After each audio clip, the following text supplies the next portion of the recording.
Mari bersama-sama kita putuskan rantai penularan ini. Yang pertama, kita akan berusaha untuk menemukan kasus-kasus positif yang ada di masyarakat melalui penelusuran kontak dari kasus positif yang kita dapatkan di rumah sakit.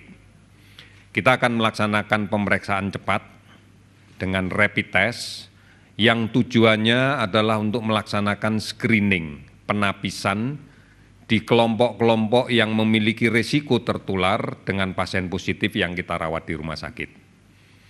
Ini kita laksanakan bersama-sama masyarakat tentunya agar kita bisa menemukan dan kemudian dengan cepat melaksanakan isolasi dari kasus ini. Baik itu isolasi secara mandiri di rumah maupun harus kita isolasi di rumah sakit. Ini yang akan kita lakukan. Namun yang kedua, yang lebih penting lagi adalah bahwa anjuran pemerintah untuk menjaga jarak pada kontak sosial di tengah masyarakat harus dipatuhi. Karena pada jarak yang sangat dekat, kurang dari 1,5 meter, ini memberikan peluang yang besar untuk terjadinya penularan dari orang yang positif, sakit, dan kemudian di dalam tubuhnya ada virus melalui percikan ludah yang kita sebut dengan droplet pada saat yang sakit ini batuk, pada saat yang sakit ini bersin, dan kemudian mengenai orang lain yang sehat. Artinya kontak dekat masih terjadi. Kemudian yang kedua, bisa saja terjadi kontak tidak langsung, misalnya percikan itu mengenai barang-barang yang sering digunakan bersama. Di dalam kendaraan angkutan massal misalnya adalah pegangan pada saat berdiri, kemudian pintu, gagang pintu pada saat kita keluar masuk, kemudian railing tangga pada saat kita akan pindah dari satu tempat yang lebih tinggi atau lebih rendah dan sebaliknya. Ini terjadi kemudian tidak disertai dengan cuci tangan dengan menggunakan sabun dan kemudian secara langsung makan atau minum tanpa cuci tangan atau menyentuh hidung, mulut, mata tanpa cuci tangan. Inilah yang menjadi bukti bahwa kasus ini masih terus akan menular di tengah masyarakat kita. Oleh karena itu, saya minta kembali lagi, mari kita patuhi bersama tentang kontak dekat. Hindari kontak dekat. Oleh karena itu, jaga jarak pada saat melaksanakan komunikasi sosial dengan siapapun, baik itu di rumah maupun di luar rumah. Yang menjadi keprihatinan kita sekarang adalah masih banyaknya masyarakat yang tidak memperhatikan hal ini. Pada kelompok usia muda dengan daya tahan tubuh yang baik, infeksi itu bisa saja terjadi dan tidak menimbulkan keluhan apapun, atau mungkin menimbulkan keluhan yang ringan sekali. Misalnya hanya merasa demam tidak terlalu tinggi, mungkin batuk pilek biasa, yang seringkali dimaknai bahwa ini bukan sakit, ini biasa saja. Sehingga tanpa disadari, kondisi tubuh yang penuh dengan virus ini, dia sebarkan kemana-mana, melalui kontak dekat dengan orang lain di luar rumah, atau kontak dekat dengan saudara-saudaranya di rumah.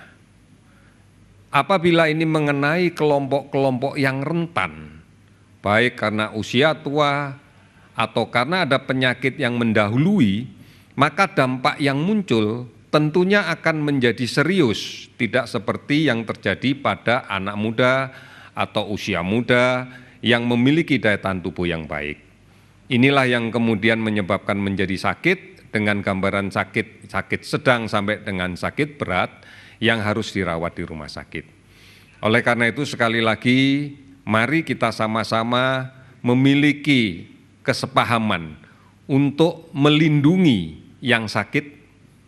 Kita lindungi yang sakit agar dia bisa melakukan isolasi diri dengan baik, agar dia tidak menularkan kepada orang lain, agar dia tidak kontak dekat dengan orang lain, dan agar dia tetap di rumah. Yang kedua, mari kita juga melindungi yang sehat. Untuk yang sakit, sadari betul bahwa kita harus menjaga orang di sekitar kita jangan sampai sakit, tertular oleh kita yang sakit. Oleh karena itu, jalankan isolasi di rumah dengan baik. Gunakan masker, kemudian sementara jaga jarak fisik dengan semua anggota yang di rumah, anggota keluarga yang di rumah. Kemudian ya terpaksa tidak usah makan bersama-sama di dalam satu meja dengan keluarga kita yang sehat. Makan sendiri saja, tidak perlu kemudian bergabung. Ini yang menjadi penting, karena kalau ini tidak dilaksanakan, maka dari hari ke hari penambahan kasus akan terus saja terjadi. Apalagi kita sekarang sudah tidak tahu pasti lagi siapa di luar yang bertemu dengan kita itu sakit atau tidak. Oleh karena itu, memang benar kita nggak bakalan ketemu orang di luar rumah dalam keadaan sakit berat. Tetapi orang dengan kasus positif dengan sakit ringan, ini memiliki peluang yang besar untuk kemudian menularkan ke kita. Mari bersama-sama jaga jarak. Di dalam berkomunikasi, jaga jarak secara fisik. Ambil jarak aman 2 meter. Ini menjadi penting. Bukan hanya di luar rumah, tetapi juga di dalam rumah. Ini menjadi sesuatu yang penting. Kita bisa membayangkan apabila dalam satu rumah ada 6 orang penghuni, 5 sudah disiplin tidak keluar rumah.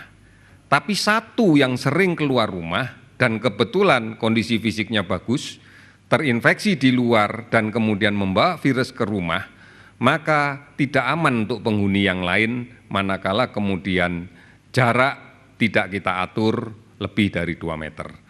Ini yang menjadi penting dan kemudian disertai dengan kebiasaan mencuci tangan untuk yang masih sehat tidak dilakukan. Inilah yang menjadi sumber-sumber penularan dan inilah yang kemudian memberikan gambaran bahwa dari hari ke hari kasus yang kita hadapi semakin besar. Isolasi diri di rumah itu menjadi penting.